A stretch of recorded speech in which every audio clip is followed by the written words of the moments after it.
자, 오늘의 시사평론, 대한민국의 시사 레이더 리얼 파트너스의 이승기 변호사 함께합니다.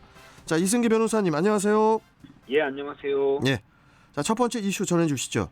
예, 첫 번째 이슈는 문윤 171분 회동, 신구 갈등 일단 봉합입니다. 예.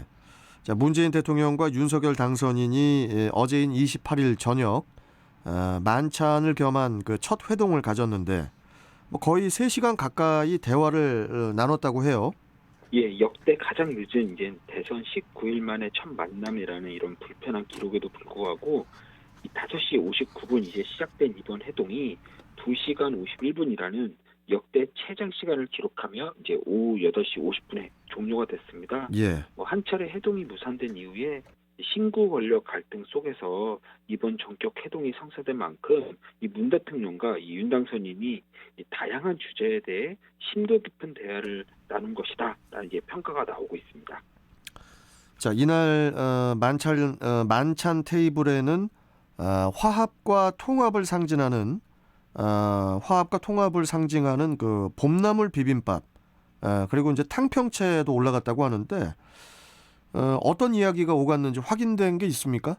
예, 그렇습니다. 그 첫 회동인 만큼 여론의 관심이 집중됐지만 이 문 대통령과 윤 각각 이제는 유영민 대통령 비서실장과 그리고 장제원 당선인 비서실장을 대동한 뒤 이제 언론 배석은 따로 없는 상태에서 식사를 나눴습니다. 예. 그렇기 때문에 어떤 이야기가 오갔는지 역시 두 비서실장의 입을 바라볼 수밖에 없는데요.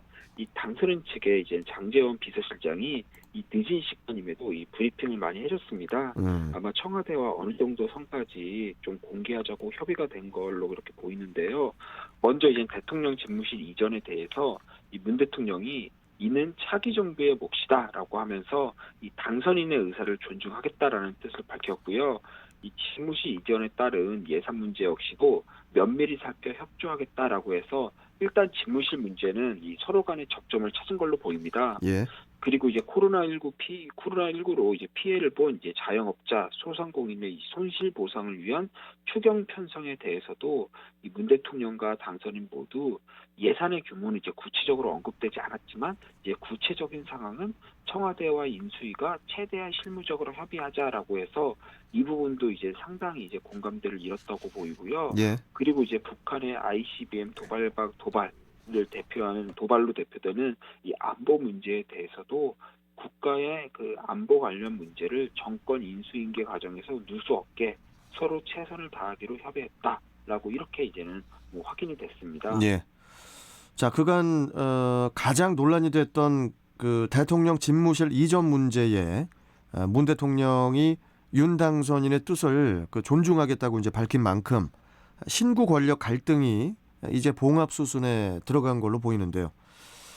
뭐 또 다른 갈등 요인이었던 그 인사권 문제는 어떻게 이야기가 됐습니까?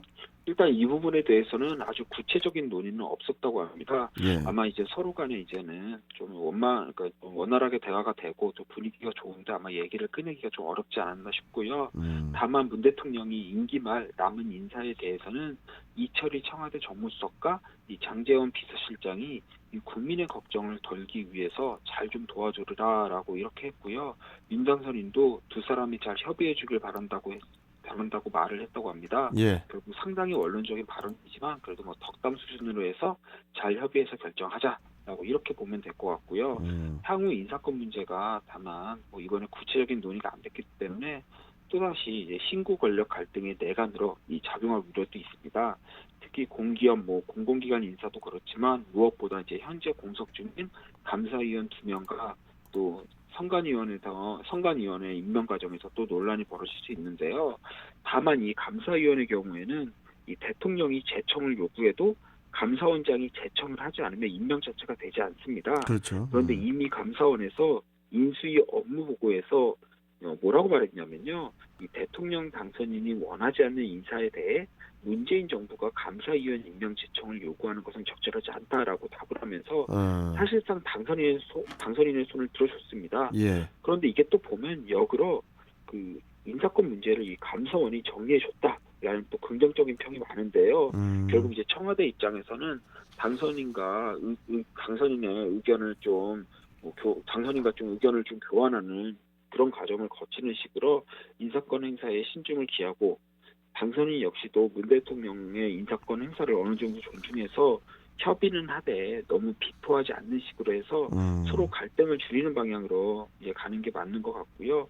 그리고 한 번 보는 게 어려운 거지 두 번, 세 번은 쉽습니다. 네. 이번에 서로 얼굴을 보고 국정을 논한 만큼 이전처럼 서로 간에 또 불필요한 논쟁도 줄어들지 않을까 이렇게 좀 긍정적으로 보고 있습니다. 네.